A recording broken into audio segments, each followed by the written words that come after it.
हरे कृष्णा। तो आप सबका भगवत गीता के छठे अध्याय में स्वागत है। छठे अध्याय का नाम है ध्यान योग। ठीक है। तो छठे अध्याय के बाद आप देखेंगे कि हमने भगवत गीता का 1/3 जो है वो कंप्लीट किया, 33%। पहले 6 चैप्टर। ठीक है। और पहले 6 चैप्टर हमने क्या कहा था कि क्या है, कर्म योग प्रधान। ठीक है। बाद के 6 धर्म योग भक्ति योग प्रधान और आखिरी के 6 ज्ञान योग प्रधान। ठीक है। तो हम इसमें देखेंगे ध्यान योग में अष्टांग योग की विधि। ठीक है। तो अभी तक हमने किस क्या क्या देखा है, कर्म योग यानी कर्मों के थ्रू कैसे भगवान से जुड़ सके। फिर हमने देखा ज्ञान योग कि ज्ञान के थ्रू भगवान से कैसे जुड़ सके। यहाँ पे हम देखेंगे ध्यान योग कि हम ध्यान के अष्टांग योग के थ्रू हम कैसे भगवान से जुड़ सकते हैं। तो इसमें हम अष्टांग योग की विधि देखेंगे और फिर अंत में, अध्याय के अंत में भगवान स्वयं अपने मुख से बताएंगे कि कौन सा योग, कौन सी विधि सर्वश्रेष्ठ है। ठीक है। आगे बढ़ते हैं। तो देखिए, जब हमें यह नहीं पता था कि योग का मतलब क्या होता है, तो सामान्यतः जो हमारे आसपास जो चीजें हैं उसमें योग के बारे में हम क्या बताते हैं, योग यानी एक्सरसाइज, है ना। सामान्यतः आप देखेंगे सबको योग का मतलब पता होता है एक्सरसाइज, योगा करो। तो देखिए ये क्या योगा है, किस तरीके से अपनी बॉडी को मोड़ रहे हैं, तोड़ रहे हैं, है ना।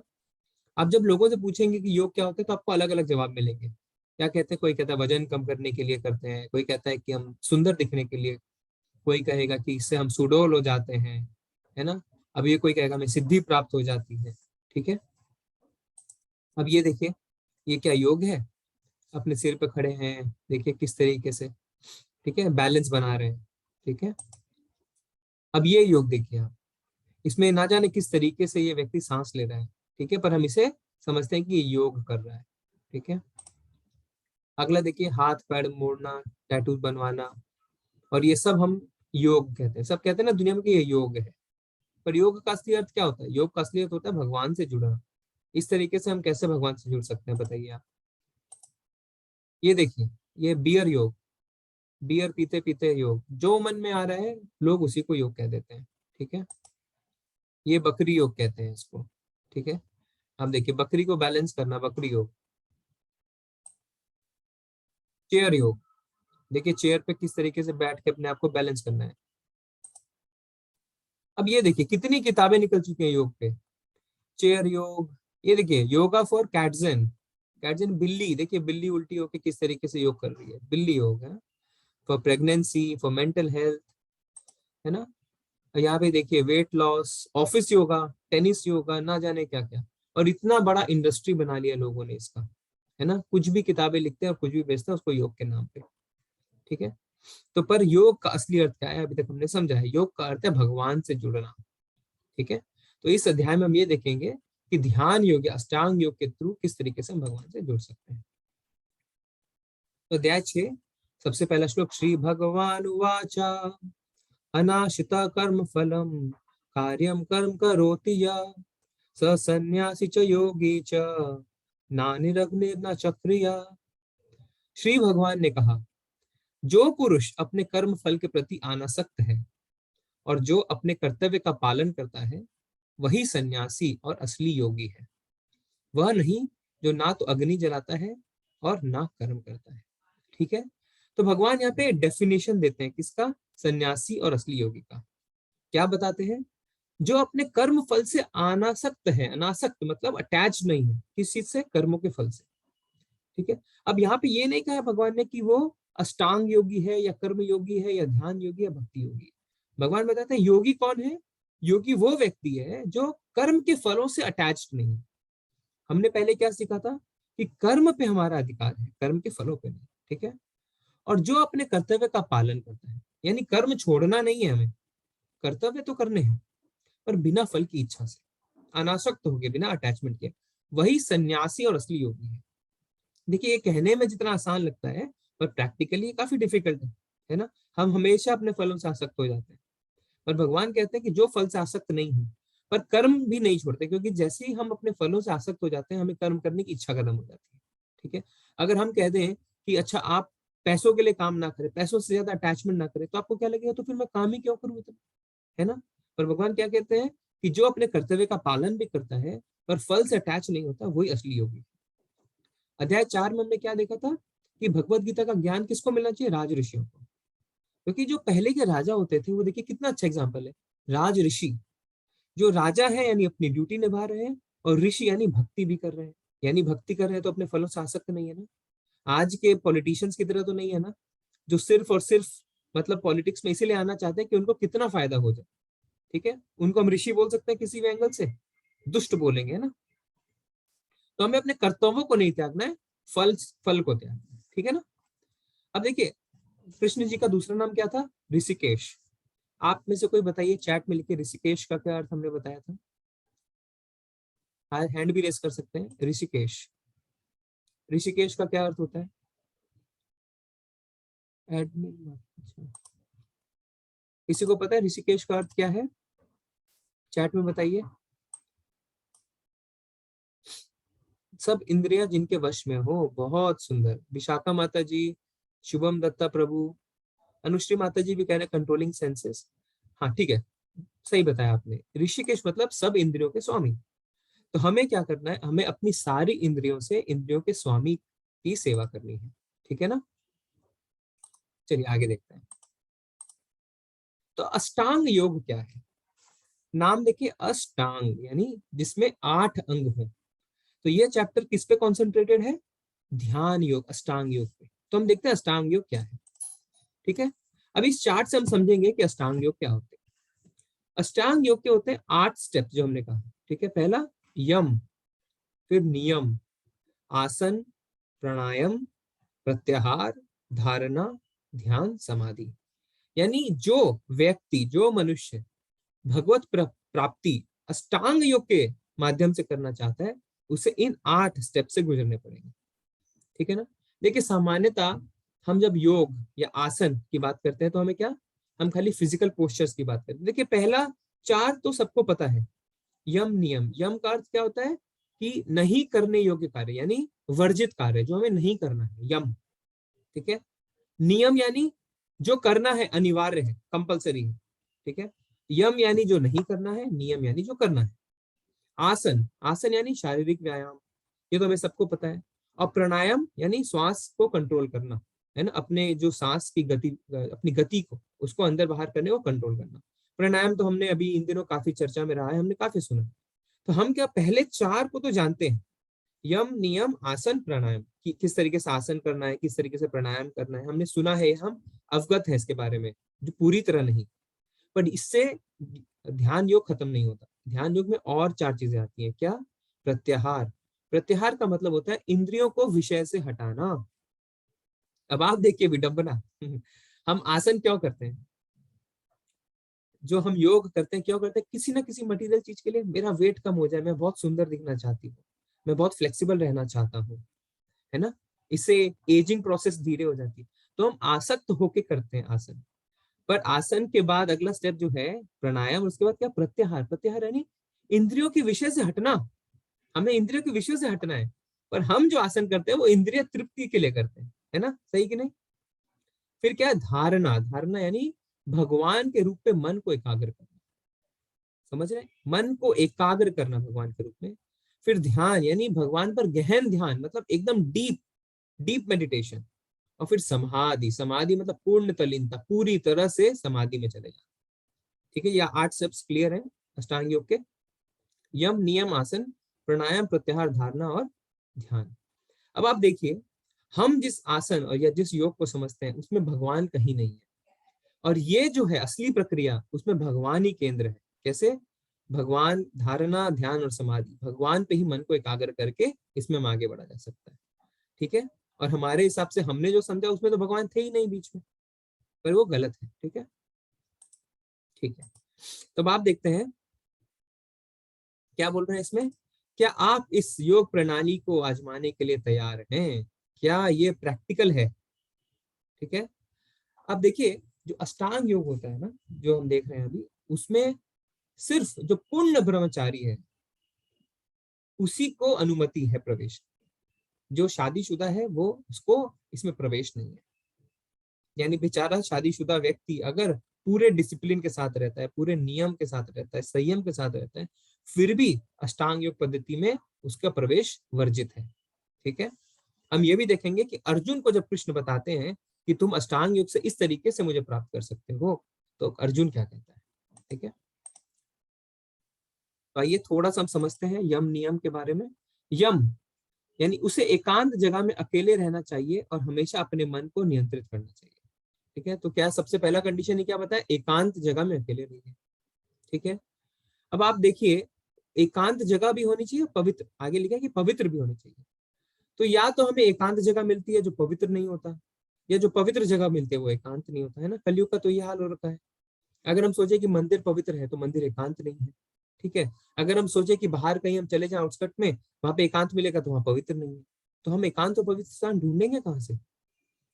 फिर क्या है नियम, खाना सोना, काम करना और मनोरंजन करने की उसकी आदतों में समशीतोषण, मतलब क्या होता है कि बैलेंस, ना ज्यादा खाना ना कम खाना, ना ज्यादा सोना ना कम सोना, बैलेंस रखना, अपनी आदतों को नियम के अनुसार चलाना।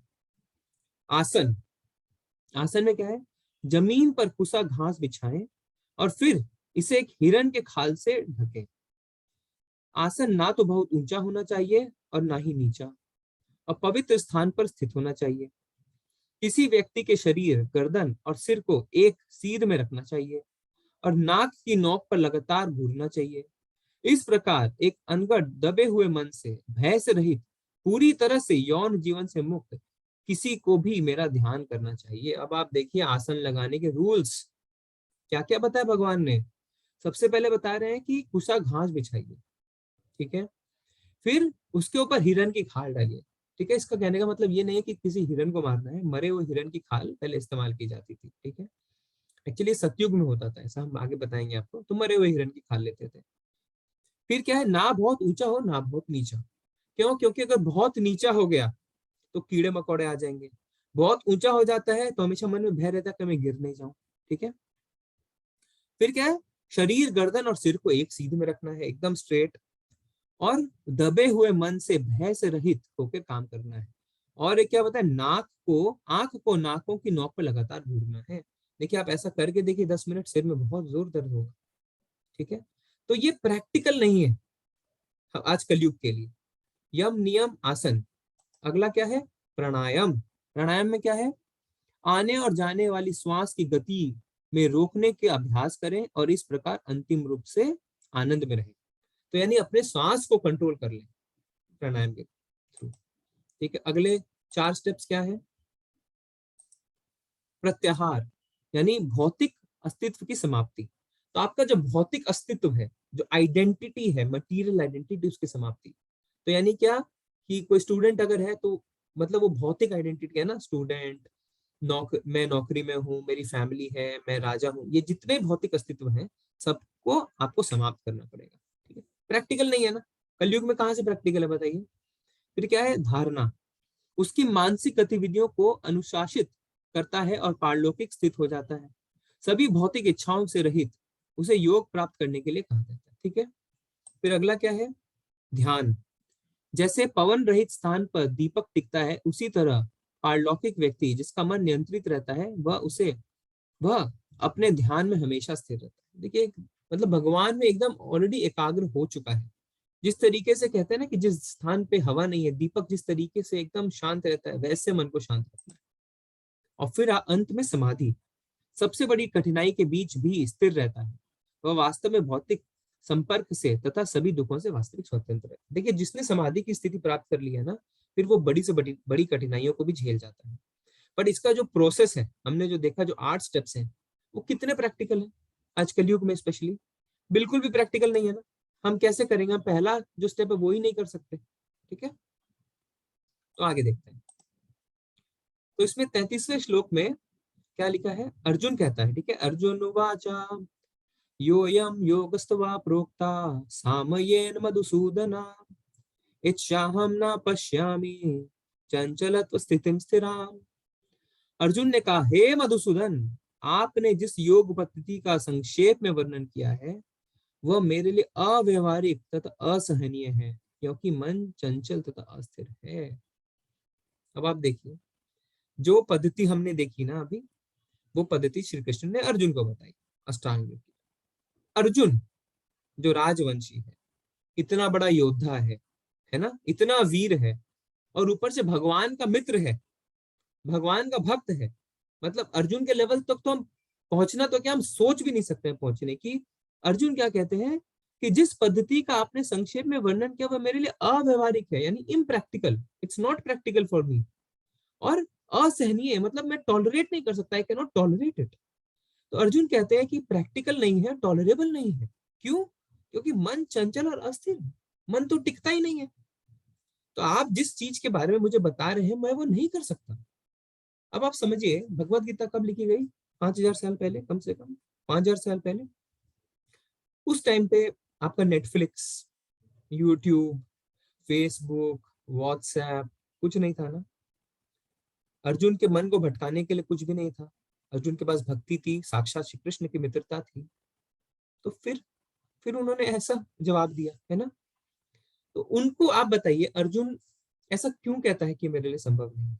क्योंकि पहले एक अध्याय में हमने पढ़ा है ना कि अर्जुन ने कहा है कि मुझे युद्ध नहीं करना, मैं सब राज्य त्याग सकता हूँ, मैं जंगल में जाके रह सकता हूँ, मैं भीख मांग सकता हूँ, पर मुझे युद्ध नहीं करना। कोई हैंड रेस करके बता सकता है क्या कि अर्जुन ने ऐसा क्यों कहा कि ये मेरे लिए अव्यवहारिक है और असहनीय है? ऐसा क्यों कह रहे हैं अर्जुन? क्योंकि कहीं ना कहीं हमें लगता है कि अर्जुन के लिए संभव था, पर अर्जुन ने मना किया। क्यों? चैट में भी लिख सकते हैं आप, या हैंड रेस कर सकते हैं, बताइए।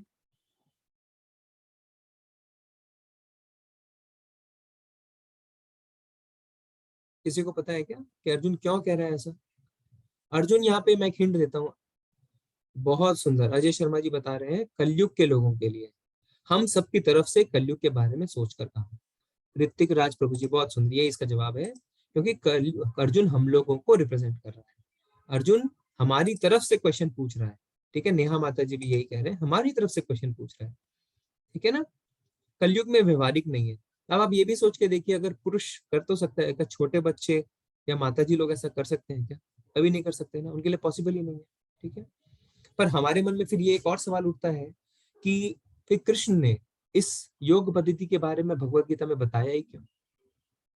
ठीक है, इसलिए बताया जिससे हमें पता चले कि जिसमें अंत में जो उनका मत रहेगा कि ये सबसे सरल विधि है, उस चीज को हम सिर्फ ऐसा ना मान ले हाँ ये सरल है, हमें यह पता चले कि जो बाकी विधियां हैं वो सच में हार्ड है। ठीक है, क्योंकि अगर हमें पहले ही सरल बता दिया जाएगा ना तो हम उसे भी हार्ड मानेंगे, उसे भी हम मानेंगे कि ये मेरे लिए प्रैक्टिकल नहीं है करना। पर जब हमें दूसरी पद्धतियों के बारे में, दूसरी योग पद्धति के बारे में पता चलेगा, तब हम समझेंगे जो सबसे सरल विधि है वो वास्तव में ही सरल विधि है, बाकी जो है वो सच में कठिन है। ठीक है ना। हम्म। आगे क्या बोलते हैं 34वें श्लोक में अर्जुन? चंचलम ही मन कृष्ण प्रमाति बलवदृढ़ तस्याहम निग्रहम मन्ये वायुरिव सुदुष्करम। हे कृष्ण, चूंकि मन चंचल, अस्थिर, उच्छृंखल, हठीला तथा अत्यंत बलवान है, अतः मुझे इस वश में, उसे वश में करना वायु को वश में करने से भी अधिक कठिन लगता है। अब आप देखिए कितना सुंदर उदाहरण, कितने सुंदर तरीके से अर्जुन ने व्याख्या की है मन की। बोलते हैं ना कैरेक्टरिस्टिक्स क्या है मन की? चंचलम ही मना कृष्ण। हे कृष्ण, मन बड़ा चंचल है, इधर उधर भागता रहता है। प्रमाथी, प्रमाथी मतलब विचलित करने वाला, हमेशा विचलित करता रहता है। बल, बल मतलब बहुत ज्यादा, मतलब स्ट्रॉन्ग है, अत्यंत बलवान है। बलवत दृढ़म, दृढ़ मतलब हटीला है, जिद्दी है। ठीक है, तो क्या कहते हैं, चंचल है, फिर उच्छृंखल है, ठीक है, हटीला है, जिद्दी है और अत्यंत बलवान है। तो मैं वायु को तो वश में कर सकता हूं किंतु मन को वश में नहीं कर सकता। अब आप देखिए वायु खुद कितनी ज्यादा स्ट्रांग है ना, वायु कितनी तबाही मचा सकती है। जब यहाँ पे आप देखिए सुनामी आता है, साइक्लोन आता है, आंधी तूफान, कितनी तबाही मचा सकती है वायु। हम तो वायु को देख भी नहीं सकते, और अर्जुन जो इतना, उसके पास शक्ति थी अर्जुन के पास कि वो वायु को वश में कर सकता था, कंट्रोल में कर सकता था, किंतु वो कहते हैं मैं मन को कंट्रोल में नहीं कर सकता। ठीक है, वो ऐसा नहीं कह रहा है कि कृष्ण कह रहे हैं हाँ ऐसा करना है, हाँ हाँ ओके कृष्ण जी मैं ऐसा करूंगा, नहीं, नहीं ना, बहुत प्रैक्टिकल है। और हमारे लिए, कलयुग के लोगों के लिए प्रश्न पूछ रहा है, वो पूरी सरेंडर में कहता है कि कृष्ण जी मेरे लिए संभव नहीं है, मन इतना चंचल है, मैं क्या करूं, टिकता ही नहीं है कहीं, कहीं टिकाने की कोशिश करूं तो जिद करने लगता है, विचलित करने लगता है, इतना बलशाली है ना। ठीक है, तो उन्होंने ऐसा बताया। अब इसका क्या कृष्ण जी जवाब देते हैं हम ये देखते हैं। श्री भगवान उवाच असंशय महाभावो मनो दुर्निग्रहं चलम अभ्यासतेन कौन्तेय वैराग्येन च गृह्यते। असंशय महाभावो मतलब हे कृष्ण, विदाउट डाउट, असंशयम, निसंदेह, तुम जो कह रहे हो बिल्कुल सही है। असंशयम महाबाहो मनो दुर्निग्रहम चलम, मतलब मन सच में वश में करने के लिए बहुत कठिन है। ये देखिए पिछले श्लोक में क्या, जब पिछले श्लोक में अगर आप श्लोक में देखें क्या अर्जुन ने क्या कहा, तस्यहम निग्रहम मन्ये, निग्रहम मतलब कठिन। अब यहाँ पे श्री भगवान क्या कह रहे हैं, दुर्निग्रहम, बहुत कठिन। ठीक है, तो कृष्ण कह रहे हैं अर्जुन को कि तुम सही कह रहे हो, उसमें विदाउट डाउट मन को कंट्रोल करना बहुत डिफिकल्ट है। हे महाबाहु कुंतीपुत्र, निसंदेह चंचल मन को वश में करना अत्यंत कठिन है। किंतु भगवान वहां पे नहीं रुकते हैं, किंतु उपयुक्त अभ्यास द्वारा तथा विरक्ति द्वारा ऐसा संभव है। तो भगवान कह रहे हैं not impossible, it is possible. ठीक है, पर क्या, दो कुंजी क्या बताई उन्होंने मन को वश में करने के लिए, अभ्यास, अभ्यास तेन तु कौन्तेय, प्रैक्टिस, रेगुलर प्रैक्टिस, और विरक्ति। ठीक है ना। अब देखिए अभ्यास कितना जरूरी है, आप समझ रहे हैं। हमसे एक बार में नहीं होता, हम छोड़ देते हैं कुछ भी चीज, पर हम अगर प्रैक्टिस करते जाए ना तो हम उसमें दक्ष बन जाते हैं, धीरे धीरे धीरे धीरे धीरे धीरे। तो ये हमें एक शिक्षा मिलती है अपने जीवन के लिए भी, कि किसी चीज में भी अगर हम शुरू में हम कठिनाई फेस करते हैं, हम अच्छे से नहीं कर पाते हैं, तो हमें हार नहीं मानना चाहिए। हमें उसमें दक्ष बनने के लिए धीरे धीरे प्रैक्टिस करते रहना चाहिए, अभ्यास कर। भगवान खुद अभ्यास पे जोर दे रहे हैं। हम क्या सोचते हैं, no it's not my cup of tea, ठीक है, हम ऐसा बोल के छोड़ देते हैं ना, बट ऐसा बिल्कुल नहीं। हमें कोशिश करते रहना चाहिए जिससे हम उसमें दक्ष बन जाए। ठीक है, इसे कहते हैं अभ्यास। अब दूसरा क्या है, विरक्ति। विरक्ति क्या नहीं, वैराग्य। ठीक है, इसको कैसे समझेंगे हम इसको दो एग्जाम्पल से समझते हैं। तो पहला क्या है कि जब भगवान दूसरे अध्याय में कहते हैं ना कि हमें अगर हायर टेस्ट लग जाता है, उच्च स्वाद, तो हम लोअर टेस्ट को भूल जाते हैं। ठीक है, तो एग्जाम्पल क्या है, सपोज कोई बहुत गरीब है ना, उसके पास खाने को नहीं है, तो उसको आप, वो क्या करता है, वो रोटी को नमक मिर्च के साथ खाता है ना, उसमें संतुष्ट रहता है, उसकी भूख मिट जाती है। बट उसको अगर हम रोटी के साथ दाल दे दें तो उसको हायर टेस्ट लग गया ना, तब उसको क्या अब नमक मिर्च पसंद आएगी रोटी के साथ, नहीं ना। तो वो क्या करता है, वो हायर टेस्ट के लिए लोअर टेस्ट को इग्नोर करता है। अब आप देखिए, अब आप उसको पनीर लाके दे दें तो वो तो दाल को भी भूल जाएगा ना। तो इसी तरीके से जो भक्ति होती है ना, भक्ति का जो रस है, जो स्वाद है, वो सबसे उच्च है, हायर है। तो जब भक्ति का स्वाद हमें लगता है ना, तो जितनी भौतिक चीजों का स्वाद है, जिसको हम सोचते हैं हमें सुख मिल रहा है, हम सबको भूल जाते हैं। हमें इतने आनंद की अनुभूति होती है अपने अंदर कि घर, गाड़ी, घोड़ा, इन सब चीजों से जो हमें सुख मिलता है हम सबको भूल जाते हैं। ठीक है, जब हायर टेस्ट लगता है तो हम लोअर टेस्ट को भूल जाते हैं। ठीक है, ओके, आगे बढ़ते हैं। मन दोस्त है या दुश्मन? अब इस सवाल का जवाब आप हमें बताएंगे पहले। मन दोस्त है या दुश्मन, हैंड रेस करके बताइए, आपको क्या लगता है, मन दोस्त है या दुश्मन है, बताइए, बेझिझक बताइए, आपको ऐसा लगता है, आप बताइए, दिलीप प्रभु बताइए। जी सर, मन जो है कि दोस्त और दुश्मन दोनों की तरह व्यवहार करता है। अच्छा, जैसे कि अगर जो है कि अगर मन जो है कि अगर हम अच्छे काम के लिए अगर जो है कि यूज करते हैं तो वह तो हमारा जो है कि मित्र है। लेकिन जो है कि अगर जो है कि उसमें जो अगर विघ्न डालता है अच्छे काम में जो है कि सोचने में, तब जो है कि हमारा दुश्मन की तरह व्यवहार करता है। जी प्रभु, ठीक है। नेहा माता जी क्या कहना चाहते हैं, उन्होंने हैंड डाउन कर लिया। कभी अनुश्री माता, दोस्त कभी दुश्मन। कभी दोस्त कभी दुश्मन, ठीक है। अनुश्री माता जी आप बताइए। इस साल का शेड्यूल आ गया।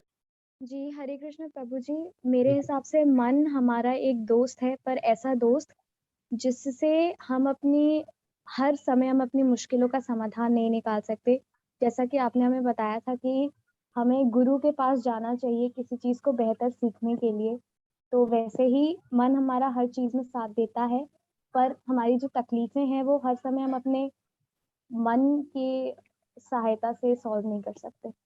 ओके, ठीक है माता जी। इसमें हमारे पास कुछ चैट में भी आए हैं, पढ़ते हैं।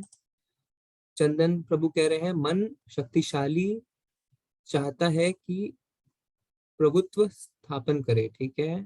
अजय शर्मा प्रभु जी, अगर हम यूज कंट्रोल करके रखें तो दोस्त, अगर नहीं तो दुश्मन। विशाखा माता जी कह रहे हैं दोनों हैं, जब अच्छा बताएं तो दोस्त और गलत चीज की तरफ लेके जाए तो दुश्मन। ठीक है। परेश प्रभु जी कहते हैं कभी दोस्त कभी दुश्मन। वृंदा प्रभु कहते हैं दोनों। चंदन प्रभु कहते हैं दुश्मन। नेहा माता जी से तो हमने बात करी दुश्मन। ठीक है। अब हम इसका जवाब अगले स्लाइड में देखते हैं। ठीक है। अब देखिए यहाँ पे क्या लिखा है। यहाँ पे लिखा है मन आग की तरह है, जब नियंत्रित किया जाता है तो चमत्कार हो जाता है, नियंत्रित से बाहर तो तबाही। यानी आप लोग सब ने जो जवाब दिया सब बिल्कुल सही, कि मन दुश्मन भी है और दोस्त भी है। फर्क क्या है दोनों के बीच में? अगर आपको याद हो इंद्रिय और मन के बीच में क्या था, आप बताएं, जिससे आपको याद रहेगा। जो हमने एक चित्र दिखाया था ना कि 5 घोड़े हैं 5 इंद्रियां, और उसके बाद है मन। तो मन और इंद्रियों के बीच में क्या था? मन के हाथ में क्या था? टाइप कर सकते हैं। हाँ परेश प्रभु बताइए। बुद्धि बुद्धि सर, बुद्धि प्रभु जी। नहीं, मन और इंद्रियों के बीच में क्या था? बुद्धि तो मन के बाद थी, पीछे। पर जो घोड़े थे इंद्रियां और जो मन बैठा हुआ था, उनके बीच में क्या था? सुबोध ज्योति प्रभु आप बताइए।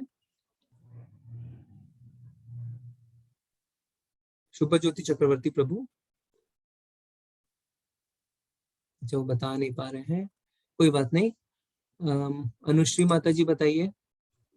जी प्रभु जी, मेरे को एग्जैक्टली टर्म नहीं पता है उसका, बट जिसकी सहायता से हम घोड़ा चलाते हैं लगाम, वो है। है ना? जी वही वही हाँ। जी। अजय शर्मा जी आप क्या बोल रहे हैं? प्रभु जी आत्मा। आत्मा नहीं, प्रभु जी आत्मा तो एकदम पीछे बैठी हुई थी ना, बुद्धि के बाद।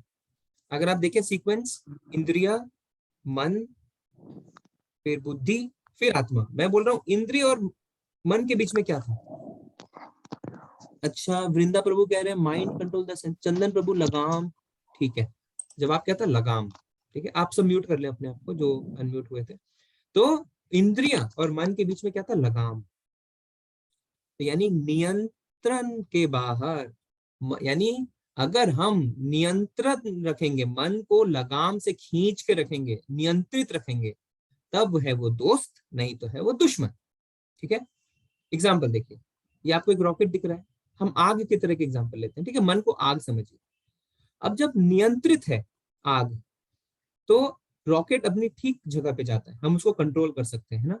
अगर हम उसे मून पे लैंड करवाना चाहते हैं तो मून पे लैंड होगा, अगर हम उसे मार्स पे लैंड कराना चाहते हैं तो मार्स पे लैंड होगा।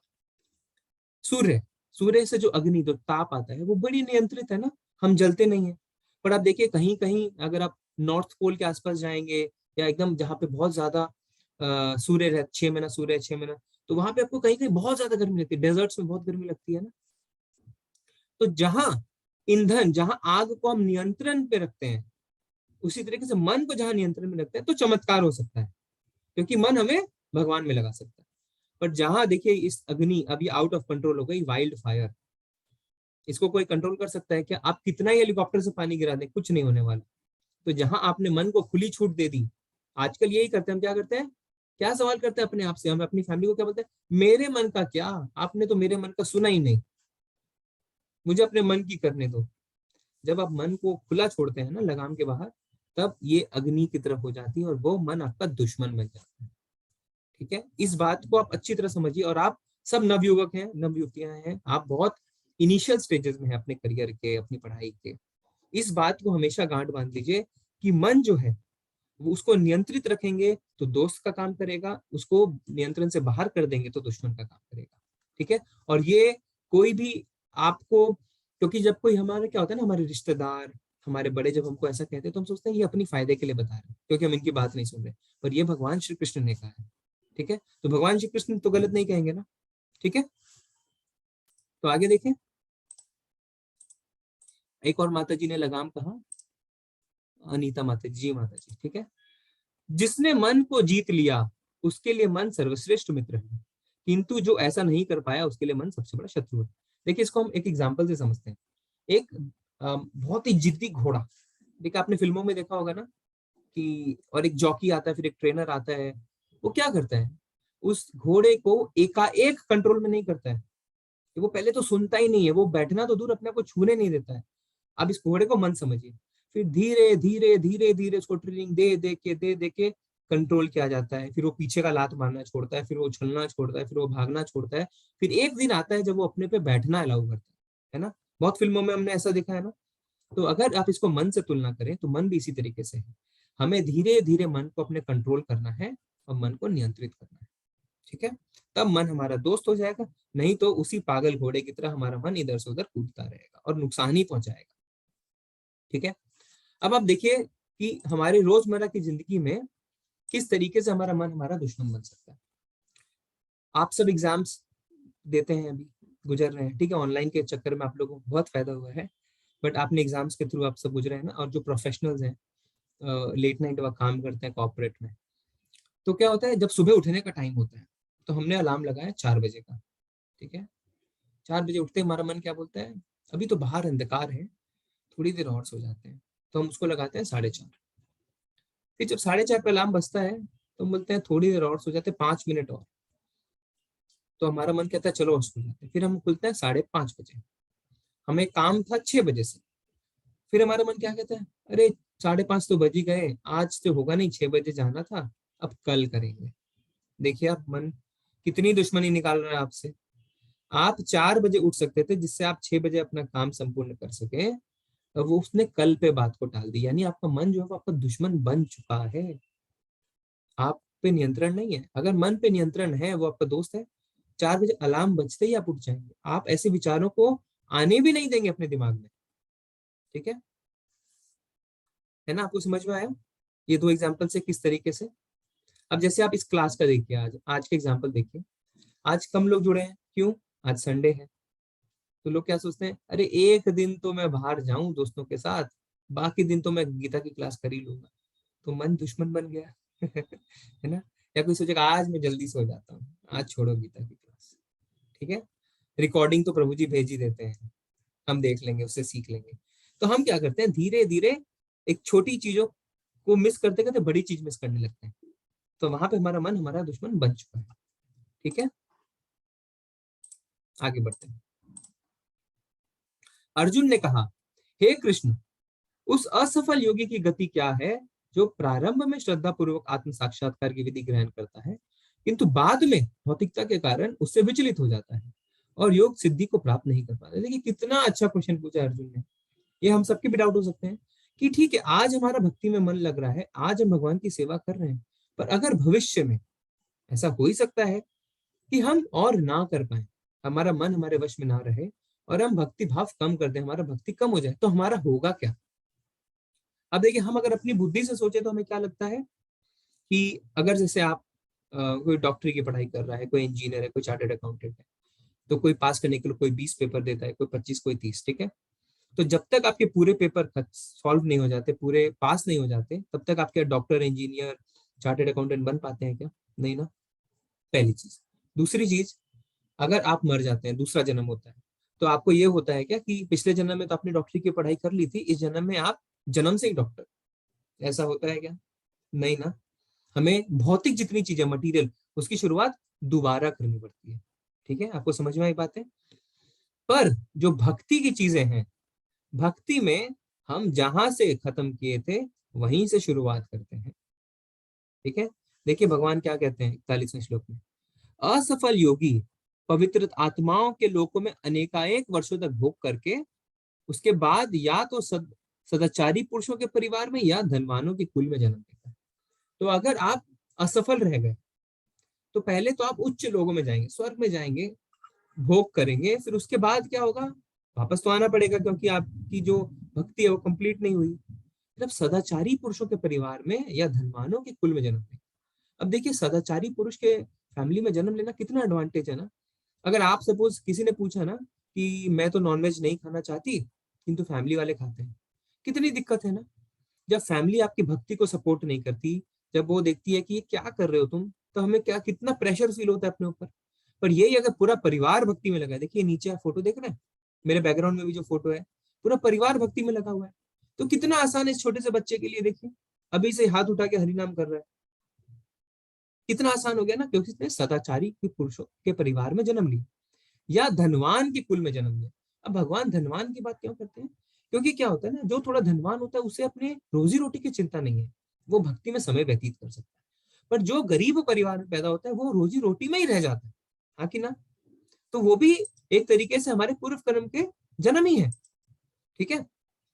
फिर क्या है आगे क्या बोलते हैं भगवान, अथवा यदि दीर्घ काल तक योग करने के बाद असफल रहा तो ऐसे योगियों के कुल में जन्म लेता है जो अति बुद्धिमान है, निश्चय ही इस संसार में ऐसा जन्म दुर्लभ है। अब क्या है, दीर्घ काल तक योग करने के बाद, तो एक है जो उसने थोड़ा बीच में गिर गया, भक्ति नहीं करता, एक है कि दीर्घ काल तक भक्ति करी उसके बाद भी कंप्लीट नहीं करवाया, तो कहते अति बुद्धिमान लोगों के परिवार में जन्म लेता है, बहुत बुद्धिमान। किंतु बाद में क्या कहते हैं, पर ऐसा जन्म दुर्लभ है। कोई बता सकता है कि ऐसा जन्म दुर्लभ क्यों है, बहुत बुद्धिमान व्यक्ति के घर में जन्म लेना दुर्लभ क्यों है। और यहाँ पे बुद्धिमान आप इस तरीके से ना समझे, भौतिक बुद्धिमान साइंटिस्ट डॉक्टर ऐसे ना समझे, बुद्धिमान यानी जिसको ज्ञान है, जिसको भगवान का ज्ञान है, ठीक है।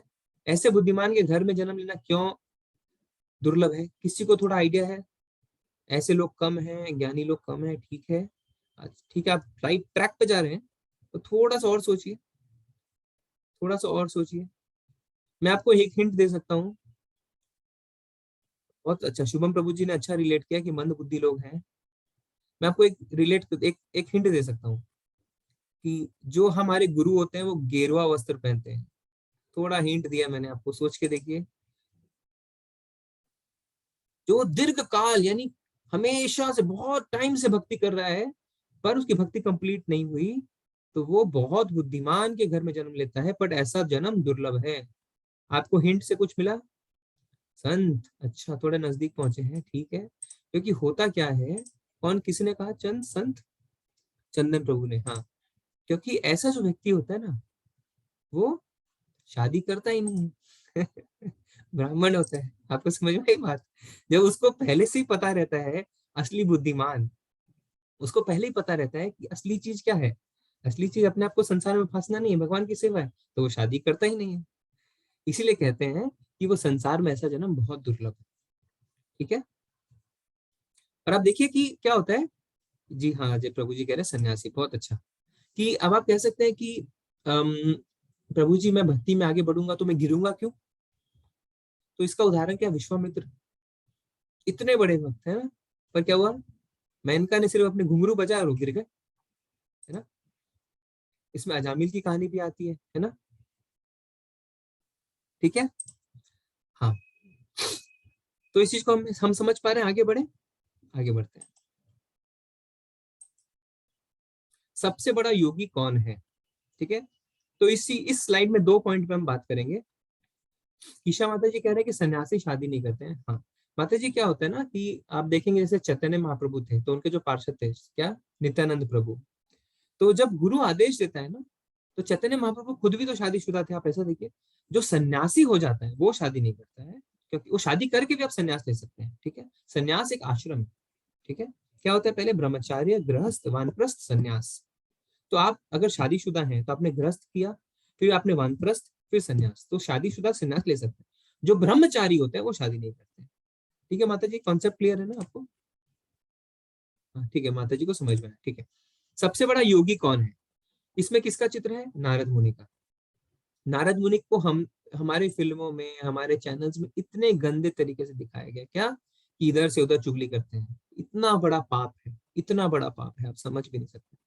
नारद मुनि जो है वो खुद पार्षद से भगवान श्री चैतन्य के जब वो आए थे, है ना, कौन 5 कौन थे, श्री कृष्ण चैतन्य प्रभु नित्यानंद, नित्यानंद कौन है, बलराम जी, श्री अद्वैत यानी शिव जी और विष्णु जी एक साथ, गदाधर यानी राधा रानी, श्रीवास, जो श्रीवास थे वो नारद मुनि। उनके मुंह से नारायण हटता नहीं है। नारायण नारायण, हर श्वास में नारायण का जप करते हैं। उनसे बड़ा भक्त कौन है बताइए मेरे को। ठीक है, तो इसलिए कहते हैं सबसे बड़ा योगी कौन है, इसमें नारद मुनि जी का फोटो है। दूसरा क्या है, अब हमने क्या देखा, कर्म योग देख लिया, ज्ञान योग देख लिया, अष्टांग योग देख लिया। अभी जो हमारा कलयुग है इसको कहते हैं दंभ प्रधान युग। दंभ प्रधान मतलब अहंकार से भरा हुआ। ठीक है, छोटी छोटी सी चीजों में हम अहंकार करने लग जाते हैं ना। कोई लाइन में हम हमारे पीछे से हमारे आगे आ जाए, हम उससे में झगड़ने लग जाते हैं उससे। ठीक है, हमारा क्या 10 सेकंड्स भी खराब नहीं होंगे पर हम झगड़ने लग जाते हैं, मेरा है। ठीक है ना, इतना अहंकार है। तो इस कलयुग में क्या हम कर पाएंगे कभी भी अष्टांग योग, हम बैठ पाएंगे शांति से? नहीं ना। तो अब कृष्ण जी हमें आगे बताएंगे, क्योंकि हम तो अपनी बुद्धि से देख नहीं सकते, कृष्ण जी बताएंगे कि कौन सा योग सर्वश्रेष्ठ है। ठीक है, तो ये देखिए, इसमें आप समझिए, ये बहुत इजी तरीके से आप समझ सकते हैं कि सबसे नीचे दिया है कर्मयोग, ये हायरार्की है। कर्मयोग सबसे आसान है शुरू करना, क्योंकि आप अपनी इंद्रियों को, अपने 5 सेंसेस को भगवान की सेवा में लगा देते हैं। ठीक है, निष्काम कर्म, याद रखिए कर्म 2 होता है, सकाम कर्म, निष्काम। सकाम मतलब जिसकी आप फल की इच्छा करते हैं, निष्काम मतलब जिसकी आप फल की इच्छा नहीं करते। तो निष्काम कर्म योग। फिर ज्ञान योग, जिसे हम भगवान को जानते हैं। तो अब इसको अलग अलग से हम नहीं देख सकते। देखिए, पहले आप कर्म करना शुरू करते हैं। अब जैसे हमारे घरों में सामान्यतः क्या होता है, मम्मी पापा दादा दादी सब मंदिर जाते हैं, पूजा करते हैं, एक लेवल तक नॉलेज भी रखते हैं। बट आप ज्यादा उनसे पूछेंगे तो बोलेंगे मेरे को पता नहीं है, ऐसे होता है। हाँ कि ना, कितने घरों में ऐसा होता है, हाथ उठाइए। जब आप थोड़ा पूछने जाते हैं बड़ों से, वो कहते हैं कि हमें पता नहीं है बट ऐसा होता है ना। देखिए बहुत जनों के घर में, बहुत जन कह रहे हैं ना। तो अब क्या होता है, जब आप उनको थोड़ा चैलेंज कर देते हैं, जैसे फॉर एग्जाम्पल शिव जी पे दूध चढ़ाते हैं, आपने पूरा सीखा कि यार दूध वेस्ट हो रहा है, गरीबों को दान दो। आप थोड़ा चैलेंज करेंगे तो बड़े शायद जवाब नहीं दे पाते, बोलते हाँ आप सही कर रहे हैं। पर अगर उन्हें ज्ञान है, अगर वो शास्त्र पढ़े हैं या उन्हें पढ़ाया गया है, तब वो आपको तर्क संगत बता सकते हैं कि नहीं बेटा, शास्त्र में ऐसा लिखा है। तो अब आपको समझ में आया कि ज्ञान क्यों जरूरी है। ज्ञान इसलिए जरूरी है जिससे वो आपके भाव को प्रोटेक्ट कर सके। जब आपको कोई चैलेंज कर सके, करे, तो आप बता सके नहीं, जो मेरा विश्वास है, जो मेरा भक्ति मार्ग में मैं आगे बढ़ रहा हूँ, उसका यह तर्क है, ये लिखा हुआ है हमारे शास्त्रों में, मैं अंधाधुंध नहीं कर रहा हूँ। इसीलिए ज्ञान भी बहुत जरूरी है, भगवान के बारे में जानना भी बहुत जरूरी है। ठीक है, फिर उसके ऊपर आता है अष्टांग योग और फिर भक्ति योग। भक्ति योग में क्या होता है, प्रेममयी सेवा भगवान की। आप एकदम मतलब भगवान से निश्चल प्रेम हो जाता है आपको। आपके मन में कहीं इतना शुद्ध हो जाता है आपका मन कि कहीं हल्का सा भी आपके मन में ये सवाल नहीं रहता, ये डाउट नहीं रहता कि क्यों। ठीक है, आप पूरी तरह भगवान पे समर्पित हो जाते हैं। अब आचार्य ये भी बताते हैं कि हमें इनको अलग अलग रस्तों की तरह नहीं देखना है, यानी हम सिर्फ कर्म योग करेंगे तो भगवान प्राप्ति करेंगे, सिर्फ ज्ञान योग से करेंगे, ऐसा नहीं। ये सब जो है ना रास्ते, वो अल्टीमेटली जाके मिलते हैं भक्ति योग में। हमें सब भगवान की भक्ति ही देते हैं। अब आप बार बार भगवान की सेवा करेंगे तो आपको भक्ति मिलेगी। ठीक है, क्लियर है? आगे देखते हैं।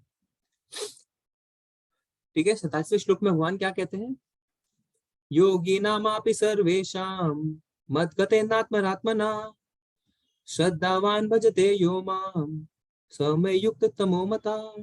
अब यहाँ पे भगवान अपना फाइनल डिसीजन दे रहे हैं। क्या बोलते हैं, और समस्त योगियों में, समस्त योगी मतलब जितने योगी, कर्म योगी, ध्यान योगी, ज्ञान योगी, भक्ति योगी।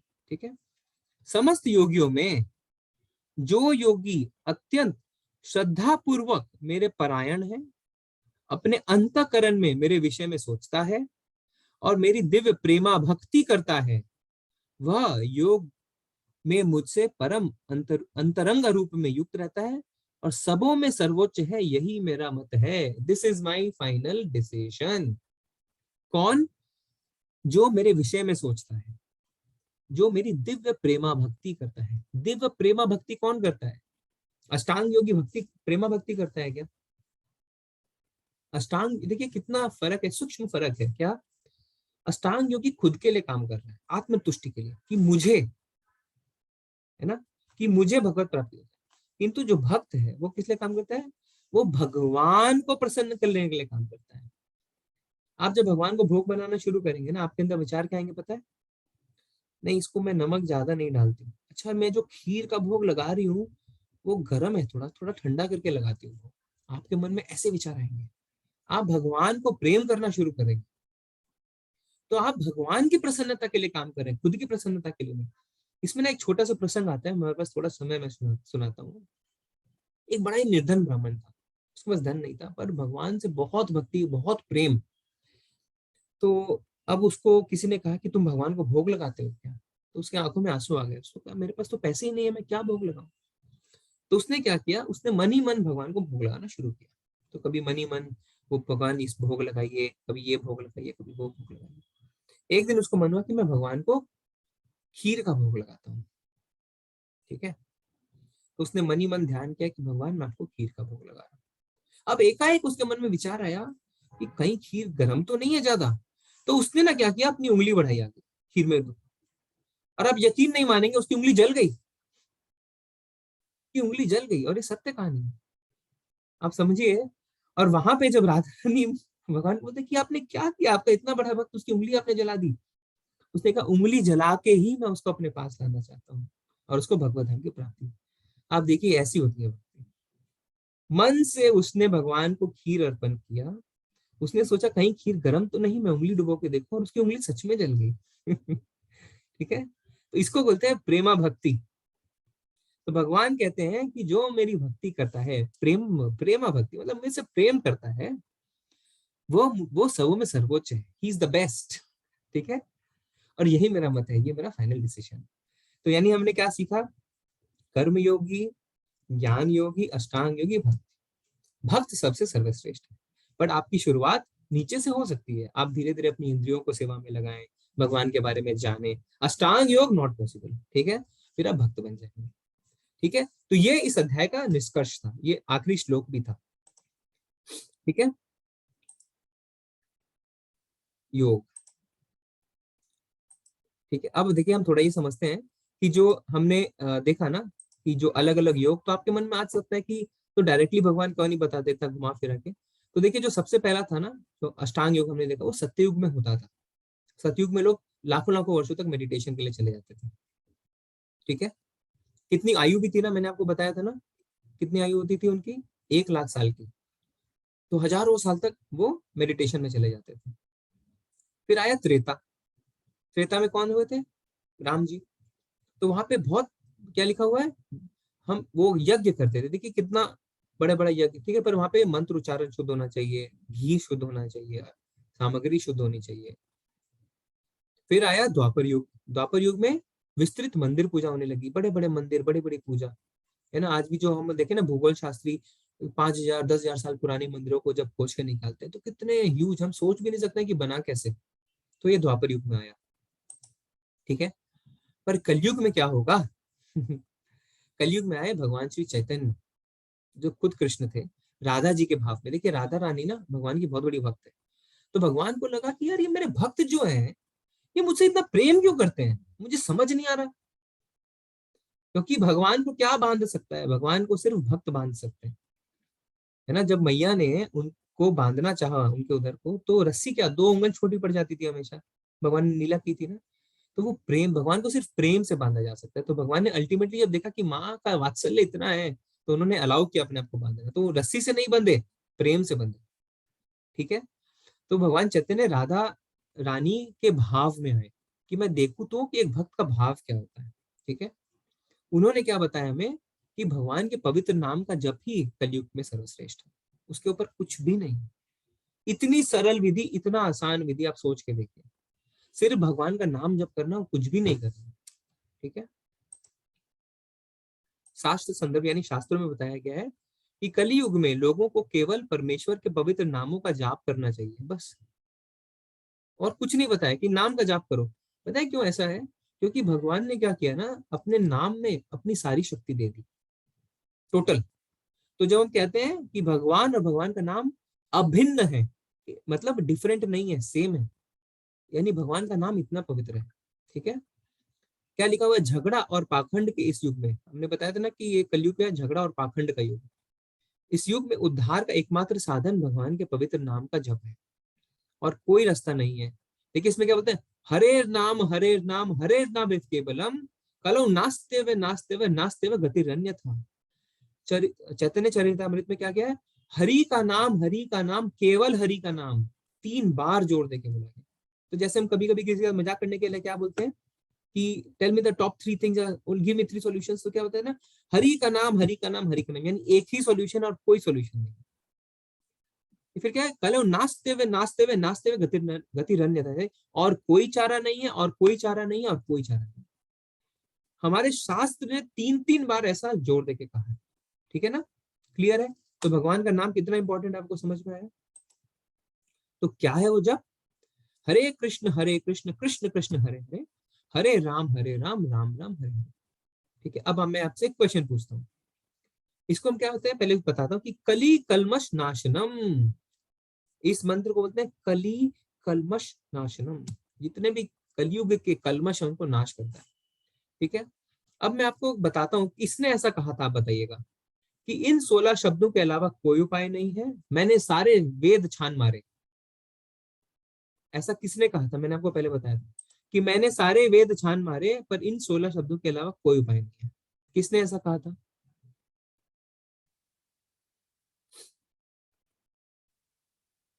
प्रभुपाद ने कह रहे हैं माता जी 500 साल पहले, ये तो मंत्र मिला था हमें, मंत्र ही मिल चुका था 500 साल पहले, पर ये हमारे शास्त्रों में लिखा है माता जी। शास्त्रों में किसने ऐसा बताया कि, बहुत अच्छा, ऋतिक प्रभु जी कह रहे हैं ब्रह्मा जी ने, वेरी गुड। ब्रह्मा जी बोलते हैं मैंने सारे वेद छान मारे। ब्रह्मा जी तो वेदों के ज्ञाता है, उनको भगवान ने हृदय में वेद का ज्ञान दिया। वो कहते हैं कि हमने सारे जितने भी हिंदू शास्त्र है सब देख लिए, किंतु इस मंत्र से ऊपर और कोई उपाय नहीं है कलयुग में कलमश को नाश करने के लिए। ठीक है, अच्छा आप सब बताएं किसने अपने माला शुरू करी है, हैंड रेस करिए। एक माला कोई करना शुरू किया है क्या अभी? 5 मिनट निकाल पा रहे हैं? नेहा माता जी, हरी बोल, बहुत अच्छा। और किसने किया? 5 मिनट किसने निकाला? रुद्र प्रभु जी ने, ठीक है। नव नवयशी नवयशी माता जी ने, और किसने शुरू किया है? अच्छा कोई बात नहीं, देखिए आपने तीनों ने शुरू किया। आप सबसे अनुरोध है आप 5-7 मिनट निकालिए और इसकी एक माला करिए। अनीता माता जी कह रहे 2 माला, बहुत सुंदर, हरी बोल। अच्छा मैंने एक माला पूछा ना तो उन्होंने हाथ नहीं उठाया। ईशा माता जी कह रहे हैं बीज मंत्र जप करती हूँ। माता जी जोड़िए, आप अपना बीज मंत्र भी करिए और साथ में ये भी करिए। हरी बोल। संजीव प्रभु जी 16 माला करते हैं, आप भक्त हैं बड़े। तो हम क्या कहते हैं, देखिए हो सकता है कि आप कोई माला जरूर करते हैं, आप पूजा पाठ करते हैं, इसीलिए आप भगवत गीता सुनने को आए हैं, पर इसको भी जोड़िए, यानी 5 मिनट और दीजिए, 6 मिनट और दीजिए, छोड़िए मत। हम कुछ छोड़ने को नहीं करें, आप जो करते हैं वो करिए, साथ में ये एक माला और करिए। ठीक है ना? ठीक है, अब देखिए श्रीमद् भागवतम में क्या हुआ ना, श्रीमद् भागवतम में परीक्षित महाराज को सुखदेव स्वामी बताते हैं, तो वो पूछते हैं उनसे कि क्यों बड़े बड़े ऋषि कलयुग में आना चाहते हैं। आप सोचिए, हम कलयुग में आके पछता रहे हैं, बड़े बड़े ऋषि कलयुग में आना चाहते हैं। देखिए कलयुग क्या है, झगड़ालू, मंद आयु, मंद बुद्धि, आलसी, पथभ्रष्ट, सदैव विचलित, 6 गुण के लोगों का है युग, पर बड़े बड़े ऋषि आना चाहते हैं। क्यों? सुखदेव गोस्वामी क्या बताते हैं राजा परीक्षित को, मेरे प्यारे राजा, हालांकि कलयुग दोषों से भरा हुआ है, फिर भी इस युग के बारे में एक अच्छी बात है, एक अच्छी गुणवत्ता है, यह कि हरे मंत्र का जप करने से व्यक्ति भौतिक बंधन से मुक्त हो जाता है और आध्यात्मिक लोक में पदोन्नत हो सकता है। देखिए ये उस टाइम पे जब भागवतम कही गई तब बताया कि कलयुग का ये एक फायदा है कि खाली भगवान का नाम लेने से आपको मोक्ष प्राप्ति हो सकती है, भगवान के साथ जा सकते हैं। ठीक है ना? ठीक है, चंदन प्रभु जी कह रहे हैं कि वो मंदिर में कीर्तन करते हैं, बहुत अच्छा प्रभु जी। ठीक है, आगे बढ़ते हैं।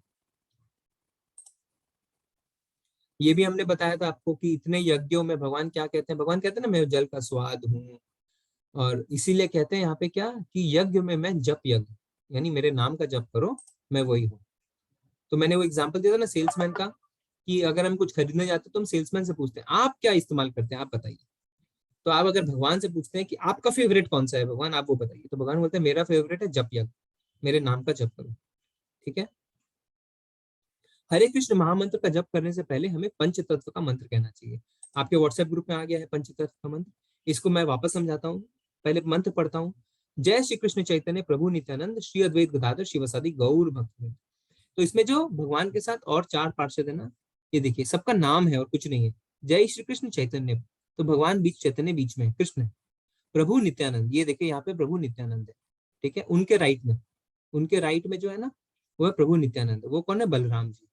फिर श्री अद्वैत, उनके बगल में अद्वैत, अद्वैत आचार्य जो है वो कौन है? वो विष्णु जी और शिव जी के कंबाइंड जो अवतार बोलते हैं वो है। फिर गदाधर पंडित, ये देखिए गदाधर पंडित, ये राधा रानी है। और श्रीवास, ये श्रीवास प्रभु नारद मुनि। गौर भक्त वृंद यानी बाकी जितने भगवान के भक्त हैं वो, तो उनको हम प्रणाम करते हैं। क्यों? क्योंकि उनके जरिए ही हमको ये मंत्र मिला है, ठीक है ना। तो उनको प्रणाम करने से क्या होता है कि हमारी अगर कोई त्रुटि हो जाती है मंत्रोच्चारण में, तो भगवान को क्षमा करते हैं और हम उनको सम्मान देते हैं कि आपने इस मंत्र को जो खोज के निकाला है शास्त्रों से हमारे लिए, उससे हमारा उद्धार हो रहा है, ठीक है। थोड़ा जोर से जपें। क्यों? देखिए 2 चीज है। एक तो मैंने बताया था ना कि अगर हम थोड़ा जोर से जपते हैं तो हम अपनी 3 इंद्रियों को तो ऑलरेडी लगा दिया है। क्या? मुंह, कान और हाथ। अगर आप मन में जपते हैं ना, तो कान को आप इस्तेमाल नहीं कर रहे।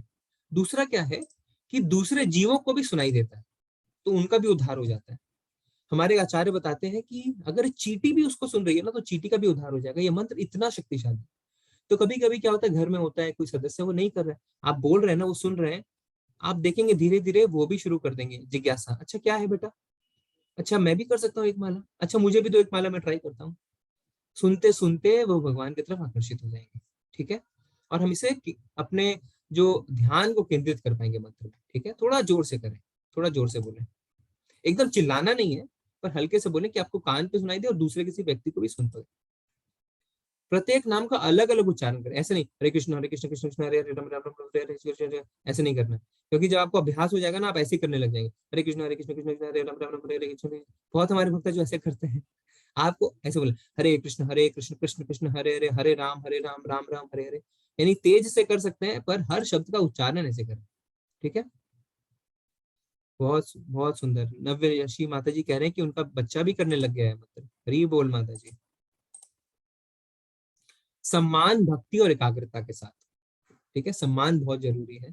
वो हमारे भगवान का नाम है, भगवान साक्षात है, नाम अवतार कहते हैं ना, तो हमें सम्मान तो देना बनता है। पर हाँ, कोई नियम नहीं है, हमने पहले बताया था, कोई काल, कोई नियम नहीं है। बिना नहाए कर सकते हैं, सवेरे उठ के कर सकते हैं, चलते फिरते कर सकते हैं, पर सम्मान के साथ, ठीक है। इसमें क्या है, एक व्यक्ति जो आध्यात्मिक रूप से जिज्ञासु है, वह सबसे बुनियादी प्रकार की सेवा में शुरू होता है, जो कर्मयोग है। सबसे बुनियादी, सबसे बेसिक क्या है? कर्मयोग। अपनी क्षमता के अनुसार वो प्रभु के लिए काम करता है, फूल चढ़ाना, सफाई करना, मौद्रिक दान आदि, ठीक है ना, इसको कर्मयोग बोलते हैं। इसका अभ्यास करते हुए कई ज्ञानियों से मिलता है और ज्ञान योग में ज्ञान से जुट जाता है। अब क्या है, जैसे आप लोग अगर जाएंगे अगले लेवल पे, आपको अच्छा लगेगा, तो आप क्या बनेंगे? एडमिन्स बन जाएंगे व्हाट्सएप के, फॉर एग्जाम्पल, है ना। जैसे हमारे देखिए अभी विवेक प्रभु हैं, कृष्णा माता जी हैं, कृष्ण प्रिया माता जी, क्या करते हैं लोग? सेवा दे रहे हैं। तो अगर आपकी इच्छा होती है मैं भी सेवा दूं, तो आप ऐसे शुरू करेंगे। फिर क्या है, आप ज्ञानियों से मिलना शुरू करेंगे। अब प्रभु जी जो क्लास लेते हैं, जो बड़े आचार्य हैं हमारे, उनसे सुनेंगे, तो आप क्या होगा, ज्ञान में जुट जाएंगे, ठीक है। फिर धीरे धीरे यह समझने लगते हैं कि शरीर नहीं हूं मैं, आत्मा के हृदय, परमात्मा उसके हृदय में रहता है और वो इस बात को महसूस करना चाहता है। फिर आपको समझ में आता है कि मैं तो शरीर नहीं हूँ, तो वो परमात्मा को महसूस करना चाहता है। वह कृष्ण के समक्ष समर्पण कर देता है और भक्त बन जाता है, और सबसे उच्च योग साधना में शामिल हो जाता है, भक्ति योग, ठीक है। कितना क्लियरली प्रोसेस बताया है ना। पहला बेसिक से शुरू करते हैं, कर्म करते हैं, फिर आप ज्ञान लेते हैं थोड़ा थोड़ा, फिर आपको लगता है हाँ मैं आत्मा हूँ, फिर आप समर्पण कर देते हैं भगवान के आगे और भक्ति में लग जाते हैं, ठीक है। अब प्रभुपाद जी के कुछ शब्दों से मंत्र करेंगे इस अध्याय का। भक्ति योग समस्त योगों का परिणति है। अन्य योग तो भक्ति योग में भक्ति तक पहुंचाने का एकमात्र साधन है। हमने बताया ना कि एक भक्ति, बाकी जो योग है ना, वो भक्ति योग तक पहुंचाने के सिर्फ साधन ही है। योग का वास्तविक अर्थ भक्ति योग है। अन्य सारे योग भक्ति योग रूपी गंतव्य की दिशा में अग्रसर होते हैं। कर्म योग से लेकर भक्ति योग तक का लंबा रास्ता आत्म साक्षात्कार तक जाता है। निष्काम कर्म योग इस रास्ते का आरंभ है। यानी निष्काम कर्म, जब सेल्फलेस काम आप करते हैं, भगवान के लिए काम करते हैं, तो वहां से स्टार्ट करते हैं और भक्ति योग तक पहुंचते हैं। कोई विरला भाग्यशाली ही वैदिक विधान के अनुसार भक्ति योग के पथ को स्वीकार करके कृष्ण भावना भावित हो पाता है। आदर्श योगी श्याम सुंदर कृष्ण पर अपना ध्यान एकाग्र करता है। उनके अंगों को प्रदीप्त करने वाली उनकी ज्योति ब्रह्म ज्योति कहलाती है। वे राम, नरसिंह, वराह तथा श्री भगवान कृष्ण जैसे विभिन्न रूपों में अवतरित होते हैं। और देखिए कितने संयोग की बात है कि आज जो है ना, आज वराह जयंती भी है। ठीक है, भगवान ने जब वराह रूप लेके समुद्र से पृथ्वी को निकाला था ना, तो इन्होंने कहा है कि वराह जैसे अवतरित भी होते हैं। वे सामान्य व्यक्ति की भांति माता यशोदा में पुत्र रूप में जन्म ग्रहण करते हैं और कृष्ण, गोविंद तथा वासुदेव के नाम में जाने जाते हैं। वे पूर्ण बालक, पूर्ण पति, पूर्ण सखा तथा पूर्ण स्वामी हैं और वे समस्त ऐश्वर्यों तथा दिव्य गुणों से ओतप्रोत हैं। जो श्री भगवान के इन गुणों से पूर्णता अभिज्ञ रहता है वह सर्वोच्च योगी कहलाता है। योगी की यही सर्वोच्च दशा केवल भक्ति योग से ही प्राप्त की जा सकती है और उसकी पुष्टि वैदिक साहित्य से होती है। ठीक है ना, तो हमें क्लियर है कि क्या होता है, किस तरीके से हम शुरू करते हैं और किस तरह भक्ति योग में खत्म करते हैं। तो आज का अध्याय यही हम खत्म करते हैं। हरे कृष्णा। अब अपने सवाल अगर है तो पूछ सकते हैं। अच्छा, कुछ चैट में है।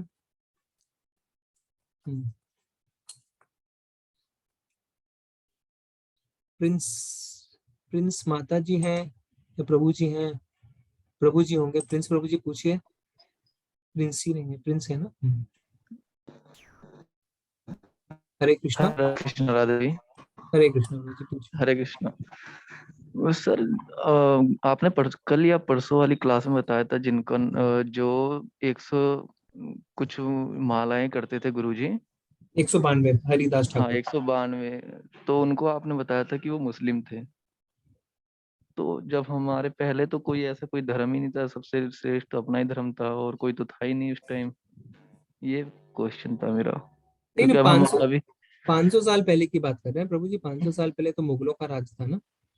अच्छा अच्छा, हम्म, यही पूछना था हमारे हाँ हाँ, कि नहीं वो तो, पहले से ये लोग थे, हाँ दूसरे धर्म भी। जो नामाचार्य हरिदास ठाकुर हुए ना, हाँ जी। वो 500 साल पहले हुए जब श्री चैतन्य का नवदीप में वेस्ट बंगाल में जन्म हुआ, जहाँ मायापुर मंदिर है ना, आपने सुना होगा। हाँ हाँ।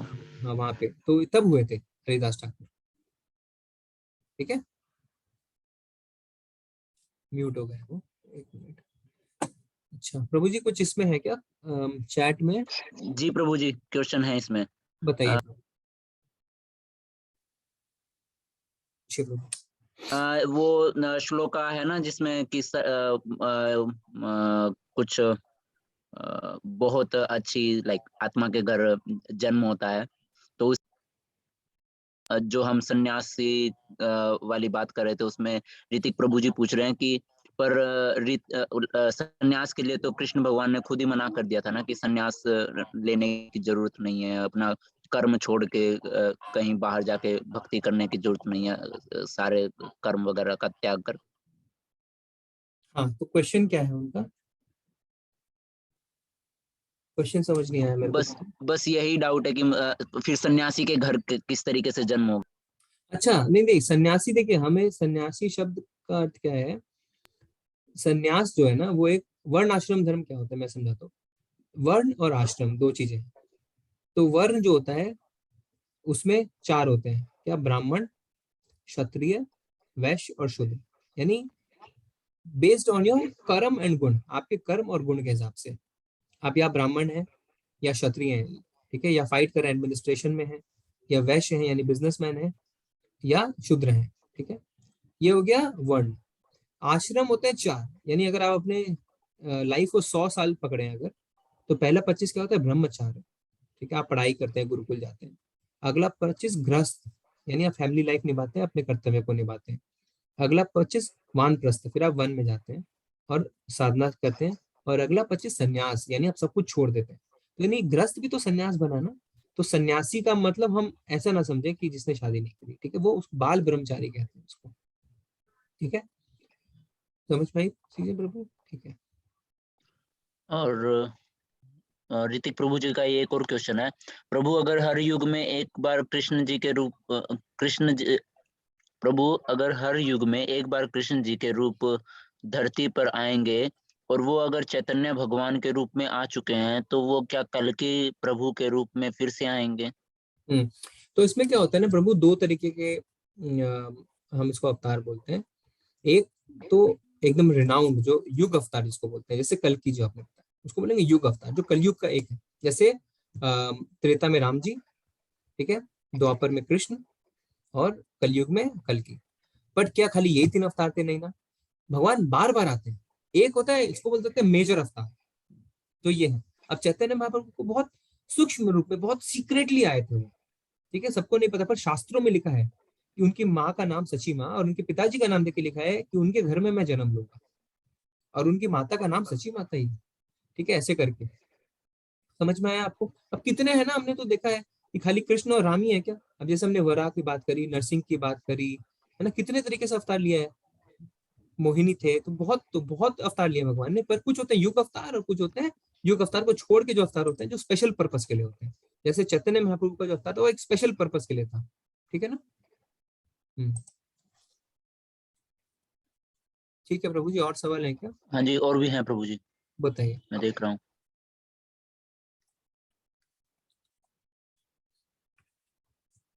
माला के बिना मैं उंगलियों से गिनकर जाप कर सकती हूँ क्या प्रभु जी? हाँ, अगर आप स्टार्ट कर रहे हैं माता जी तो आप कर सकते हैं। अब जैसे क्या होता है, कभी कभी हम माला भी करते हैं। अब आप सपोज मैं बता रहा हूँ, आप माला बढ़ानी चाहते हैं, आप करना चाहते हैं, आप रास्ते में हैं कहीं, माला नहीं उठा पा रहे हैं हाथ में, तो उंगली से कर सकते हैं। बट अच्छा ये रहता है कि जब आप थोड़ा आगे बढ़ जाएं तो माला पे ही करें। और अगर आप कहीं बाहर है, माला नहीं है आपके पास, नहीं ले जा सकते, तो उंगलियों पे करें, उसको एक्स्ट्रा, उसको बोनस मान लें। पर ये कोशिश करें कि जो नियम है वो माला पे ही करें तो अच्छा रहता है माता जी। बट ऐसा हार्ड एंड फास्ट कोई नहीं है। आप ऐसा ना सोचें कि माला के चक्कर में आप कर ही नहीं रहे, ऐसा ना करें, करिए। माला है तो अच्छा है। माला में कब इंपॉर्टेंट हो जाता है, जब आप गुरु को प्रॉमिस करते हैं, जब दीक्षा लेते हैं ना, तब माला को ही करना है, क्योंकि हम उनको यह प्रॉमिस करते हैं कि मैं माला में 16 माला करूंगा, ठीक है। उसके पहले आप थोड़ा काउंटर पे कर सकते हैं, उंगलियों पे कर सकते हैं, जब आप शुरुआत कर रहे हैं, ठीक है। अजय शर्मा प्रभु जी का क्वेश्चन है कि प्रभु जी 16 माला ये क्यों करने को बोला जाता है? इसमें क्या था ना प्रभु, एक्चुअली में 64 माला का नियम रहता है। अब देखिए, हरिदास ठाकुर 192 करते थे, बट युग के हिसाब से, समय के हिसाब से 64 माला पॉसिबल नहीं है। तो जब प्रभुपाद अमेरिका गए थे ना, जब पहली बार दीक्षा दे रहे थे, उन्होंने किसी को कहा तुम्हें 25 करनी है, किसी को कहा तुम्हें 32 करनी है, तो सब हाथ जोड़ के खड़े हो गए, बोले how is it possible, will not be able to do, हम नहीं कर पाएंगे। तो फिर उन्होंने एक 16 का नियम बनाया कि कम से कम 16 करना है, क्योंकि 16 का वाइब्रेशन 24 घंटे हमारे साथ रहता है। जब हम 16 माला करते हैं ना, तो वो हरिनाम हमारे साथ 24 घंटे तक रहता है, ठीक है। उससे कम करेंगे ना तो फिर वो ठीक नहीं है, तो 16 करनी चाहिए। पर हाँ, शुरुआत करें तो 1 2 3 से शुरुआत करिए, ये है सिस्टम। चंदन कुमार प्रभु जी पूछ रहे हैं कि दीक्षा का क्या महत्व है? दीक्षा का तो बहुत महत्व है प्रभु। दीक्षा इज अ प्रॉमिस, एक वचन है आप अपने अध्यात्म गुरु को जो देते हैं कि मैं भगवान की सेवा में लगूंगा। जैसे हम यहाँ पे हैं, इस्कॉन में क्या है, मैं 4 रेगुलेटिव प्रिंसिपल्स फॉलो करूंगा, मैं 16 माला करूंगा, मैं भगवान की सेवा करूंगा, मैं शास्त्र का अध्ययन करूंगा। अभी आज के प्रोमिस की तरह नहीं है कि जिसको मैं ऐसे ही तोड़ दें, ठीक है। क्योंकि जहां आप गलती करते हैं उसके कारण आपके गुरु को तकलीफ होती है। अध्यात्म ऐसे चलता है। तो आप ये ना समझें कि दीक्षा लेके आपने गुरु पे उपकार किया है। दीक्षा ले दे के गुरु ने आप पे उपकार किया है, क्योंकि उन्होंने आपके पाप ग्रहण करना स्वीकार किया है। अध्यात्म ऐसे चलता है। ऐसा नहीं कि हमने 4,000 रुपए दिया ट्यूशन फीस और सर आके पढ़ा के चले गए, नहीं। वो देखते हैं, इस्कॉन में दीक्षा मिलती ही नहीं है अगर आप 1 साल 2 साल 3 साल आप डिसिप्लिन में नहीं है, तब तक आपको दीक्षा ही नहीं मिलती है।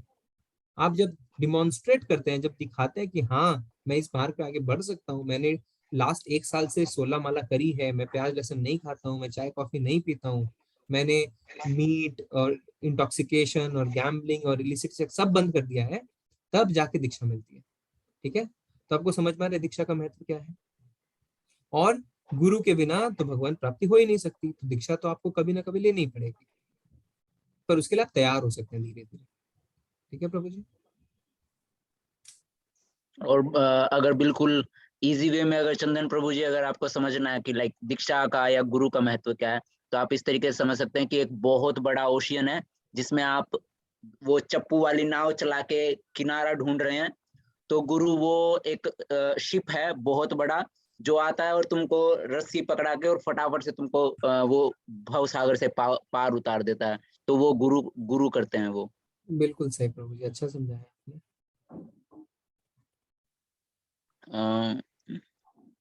नेहा माता जी पूछ रही हैं, हम जिस महामंत्र का जप करते हैं उस मंत्र का अर्थ क्या है?